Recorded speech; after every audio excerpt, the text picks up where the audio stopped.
હાલો friend, suddenly મને આજના દિવસમાં ટાઈમ મળ્યો છે કે હું ટાઇટ મસલ અને વીકન મસલમાં વાત કરું. વીકન મસલ્સ જે લેન્થન થઈ ગયા છે અને એ પોઝિશનમાં સર્ટેનલી રીતે મેન્ટેન જ રહે છે because of your posture, your daily routine અને એના માટે. સો એ તમને બહુ વધારે અફેક્ટ કરે છે અને એના વાયદે જે ટાઇટ મસલ છે એ ટાઇટ ને ટાઇટ જ રહે છે. સો એના માટે તમે કઈ વસ્તુ કરી શકો?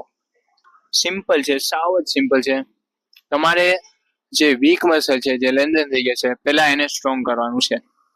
પછી જ તમે એ મસલ જે વીક છે એને સ્ટ્રોંગ કરશો તો જે સાયમલ્ટેનિયસલી જે બીજું ટાઇટ મસલ છે એ તમારું એગોનિસ્ટ અને એન્ટાગોનિસ્ટનું જ મસલ છે.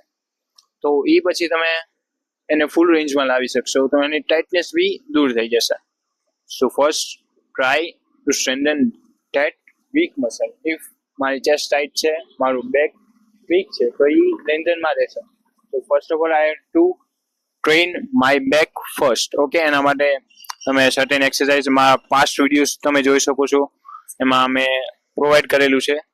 સો એવી રીતે પહેલાં તમે બેકના મસલને ટ્રેન કરશો સારી રીતે, ને જે માઇનર મસલ્સ હોય, સ્કેપ્યુલારના મસલ્સ હોય, એ બધાને that will helps to improve the posture of your body. Okay, એના દેન સાયમલ્ટેનિયસલી જે ઓપોઝિટ મસલ છે મીન્સ કે ચેસ્ટનું, સો એ બી ધીમે ધીમે ઓપન થઈ જશે અને જે ટાઇટનેસ હશે એની વહી જશે, ગેરંટીડ વહી જશે. ઓકે, અને ઇન કેસ સર્ટેન કેસીસમાં એવું હોય કે ન જાય તો સાથે તમે સ્ટ્રેચિંગ બી એડ કરો. Okay, stretching is most important thing in your life. આખો દિવસ your muscle is in tension, તમે કામ કરો છો, daily life, daily routine, workout. Try to do stretching after your workout. Try to do yoga.